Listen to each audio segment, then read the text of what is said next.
அனைவருக்கும் வணக்கம். நான் உங்கள் பாஜக சாமுவேல். அக்கா இசைவாணி அக்கா, பிரைஸ் தி லார்ட்க்கா, எப்படி இருக்கிறீங்க? ஐயம் சாரி ஐயப்பா, உள்ள வந்தா என்னப்பா, தாடிக்காரன் பேத்தியப்பா. அக்கா, ஒரு கிறிஸ்துவ கிறிஸ்துவ சகோதரி, நீ எப்படிக்கா ஐயப்ப சாமி கோயில் உள்ள போவ? எங்க என்னன்னு புரியலையே.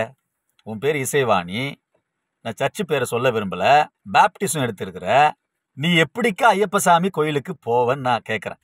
இன்னொன்று, இந்த பாட்டை யாரோ முட்டாத்தனமா எழுதி கொடுத்துக்கிறான். அவனுக்கு அதையும் நீ கண்மூடித்தனமா பாடிட்டா இப்ப மாட்டிக்கினேன். ஐயம் சாரி ஐயப்பா, உள்ள வந்தா என்னப்பா, தாடிக்காரன் பேத்தியப்பா. முதல்ல தாடிக்காரன் பேத்தி. இந்த தாடிக்காரன் என்பவர் தந்தை பெரியார் அவர்கள். பெரியாரிசத்தை கடைபிடிக்கிற உங்களுக்கு, கடவுள் மறுப்பினுடைய கொள்கையை சித்தாந்தத்தை ஏற்றுக்கொண்டிருக்கிற உங்களுக்கு ஆலயத்தில் உள்ள என்ன வேலை? ஐயப்பா சாமி கோயில்ல மாத்திரம் இல்ல, கிறிஸ்துவ ஆலயத்துக்குள்ளேயும் உன்னை சேர்க்கக்கூடாது. ஏன்னா நீ என்ன பண்ற, தாடிக்காரன் பேத்தின்ற. தாடிக்காரன் பேத்தின்னா எந்த ஆலயத்துக்குள்ளேயும் நீ போகவே கூடாது. ரெண்டாவது, தீட்டான துப்பட்டா.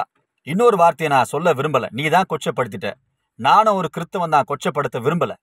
நான் உனக்கு கேட்கிறேன், இந்துக்கள் இருக்கிற எந்த சகோதர சகோதரிகள்லாம் வந்து கிறிஸ்தவனை நோன்றானா? நீங்க மட்டும் ஏன்டா போறீங்க? அவங்க பிடிச்ச தெய்வத்தை, அவங்க பிடிச்ச சாமியை அவங்க கும்பிடுறாங்க. அந்த சாமியை பார்த்து நாயின்ற, பேயின்ற, சாத்தான்ன்ற, கல்லுன்ற. உனக்கு என்னடா லொல்லு? கிறிஸ்துவங்களை பார்த்து தான் கேட்குறேன். என்னைக்காவது இந்து சகோதரர்கள் வந்து நம்ம கிறிஸ்துவ ஏசப்பாவை பார்த்து சாத்தான்னு சொல்லிக்கிறாங்களா? மாதாமாவை பார்த்து பேயின்னு சொல்லிக்கிறாங்களா? கொஞ்சம் திருந்துங்க தயவு செய்து. உங்களை விட பக்தியா இன்றைக்கும் கிராமமாக இருக்கட்டும், சிட்டியா இருக்கட்டும், சிலுவையை பார்த்தா இந்து சகோதரர்கள் பக்தியோட கையெடுத்து கும்பிட்டு பிதாசுதன் போடுகின்ற காலம் இன்றைக்கும் இருக்குது. ஆனா நீங்க பெரிய அப்படியே திருந்துங்கடா, முதல்ல திருந்துங்கடா. பைபிள்ல ஒழுங்கா படிச்சு அதுல இருக்கிற சாராம்சத்தோட வாழுங்க. அன்புதான் காட்ட சொல்லுகிறார் கடவுள். நீங்க வம்பு தான் வச்சுங்கிறீங்க.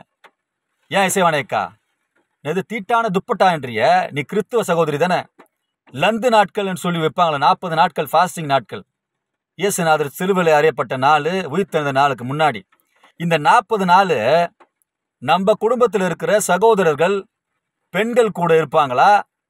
இவங்களும் காலையில் எழுந்து குளிப்பாங்க, கவுச்சு சாப்பிட மாட்டாங்க, அதே கட்டுப்பாடோடு தான் இருப்பாங்க. அப்படிதான் இந்துத்துவ ஒரு சகோதரர்களுக்கும் அந்த கட்டுப்பாடு இருக்குது. கறி சாப்பிடாம, மீன் சாப்பிடாம, காலையில் எழுந்து குளிச்சு, வேதத்தை வாசித்து, 3 வேளை நீ எப்படி சர்ச்சுக்கு போறியோ அதே மாதிரி ஆலயத்துக்கு போய் அவங்க கட்டுப்பாடோடு கூட வாழ்றாங்க. யாரோ எழுதி குத்துறான்னு சொல்லி பாடிட்டு ஒரு 4 நாள் காசுக்காக இதெல்லாம் தேவையா?